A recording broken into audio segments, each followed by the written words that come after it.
Hello, YouTube. It's me, John Avenger, once again, and welcome to Movies with Colors in the Title. And we're going to start off with a 70s film, and this has the color gold, so it has it in the title. And it is a film that I watched as a kid. I like this movie a lot. It's one of my favorites of that genre. It's got one of the best visual effects masters of all time. May he rest in peace. The Golden Voyage of Sinbad. Yes, sir. From the Ray Harryhausen collection. Now, I saw this movie when I was a little kid. I was like 10 or 11 years old when I saw it. I saw it on VHS. My aunt used to record movies on like cable back in the day on VHS, and she used to share them with me. And I used to watch these movies all the time, and this was a big part of my childhood. This and the other two Sinbad movies. This is the second one, even though I thought it was the third one because feels more like a third installment. Let me read the back. I know a lot of you guys have never heard of this movie, so let me just read it. This is a spectacular adventure set in mysterious ancient lands inhabited by incredible creatures. Sinbad, John Philip Law, maybe he also rest in peace, Prince of Baghdad. Don't worry, this is not a political agenda. And legendary sailor finds an intriguing map and sets sail for previous uncharted island of Lemuria with a beautiful slave girl, Margiana Caroline Monroe. Yeah, she's a Brit, but she's attractive in this movie. I'm going to say that right now. And I'm not going to say, she's a Brit, I hate her. She's old now, so I'm not going to really, give her the freaking pole position. Let's just say that. And the Grand Vizier of the land of Marabia. These are, mostly fictional Arabic countries, except for Baghdad. That's real.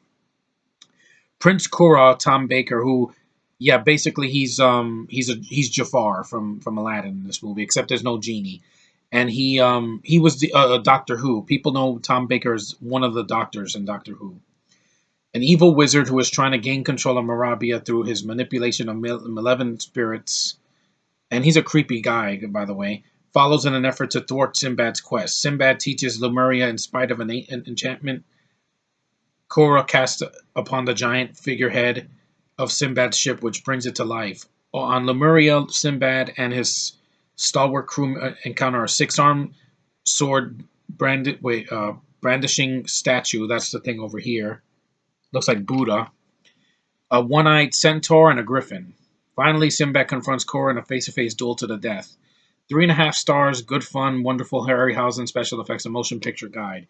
Absolutely. The effects in this movie are fantastic. It's stop motion animation. The creatures look really, really well done, even for 1970s standards.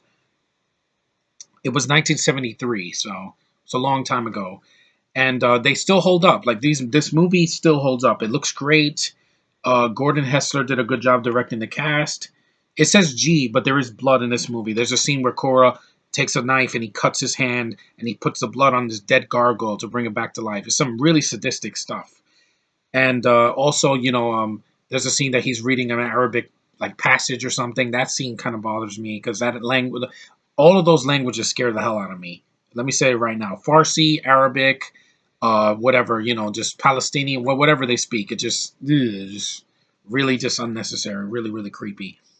But the story is well done. It's a very long movie, though. I got to say this. It's not that short. It's 105 minutes. So it's an hour and 45 minutes. So it's a little longer than Seventh Voyage and Eye of the Tiger. But it's well done. Like the creatures, the centaur, it's got one eye, has a club, and it's a half man, half horse. I think the griffin is one of the coolest creatures in the movie. It sucks what happens to the griffin because he was beating the centaur, and then Korra, that douchebag, takes a sword and he slices the griffin's leg. I'm like, that scene always pisses me off because I'm like, you bastard. And then when Sinbad kills him at the end, I'm like, he turns invisible and he fights Korra near a fountain. He stabs Korra right in the chest. And there's a fountain of blood. So even though this is G, this is the G from the 70s. So there is blood in this movie, just to warn any parents that have children that there is blood in this movie.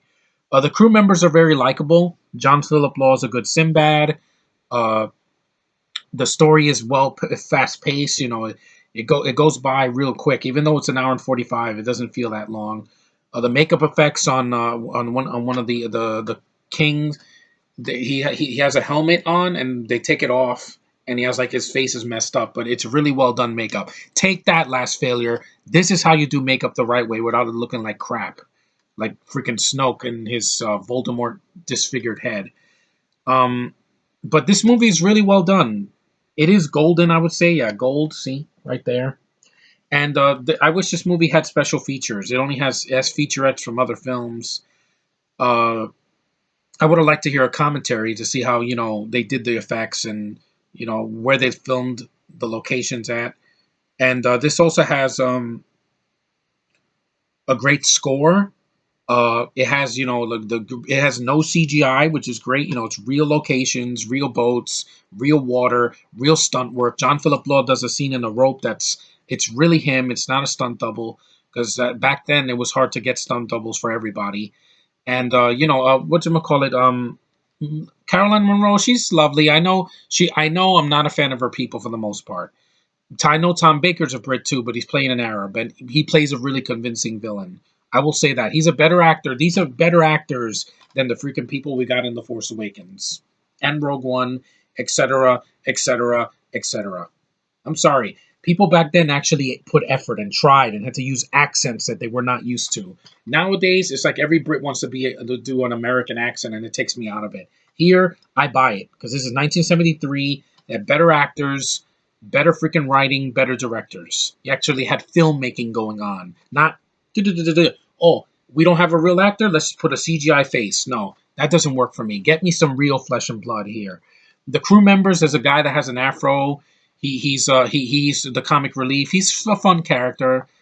He reminds me of Sabu from the Jungle Book movie from the 40s or the 30s, whenever that the old Jungle Book movie, not the Disney version. And yeah, the effects, the statue that comes to life on the boat, that looks really good. This statue with the 6 arms is pretty badass. It does this dance like this. Yeah, it, Enchantress, that's not how you do it. You do it like this. This, whatever the hell this was in Suicide Squad, that looks stupid. This is a lot better because this statue can cut you to bits with freaking 6 arms. It's like Goro from Mortal Kombat. And yeah, the rest of it is really well done. I mean, the casting is really well done. I think Charles Sneer produced this movie. He's not a douchebag like Kathleen Kennedy, who produces garbage, and it's always about the female agenda. In this movie, your female lead has an eye on her hand. She has a like tattoo eye, which is pretty awesome.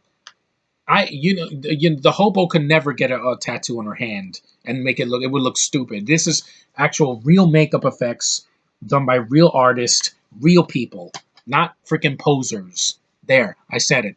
I know you guys are going to disagree with me in this comment section. It's fine, but I like people that produce movies that I actually can watch without any freaking misogynist freaking agendas. But anyway, this is a good movie. If you haven't seen it, it's from 1973. They have it on DVD, they have it on Blu-ray, and you can stream it anywhere. So it's a good film. I recommend it. And if you've never seen a Sinbad movie, I would start with this one because it's really well done. So anyway, guys, thanks for watching. Take care. I know I'm rushing through this because, my family's around. I don't want them coming out of my videos. So anyway, thanks for watching, guys. Take care, and I'll see you in the next video.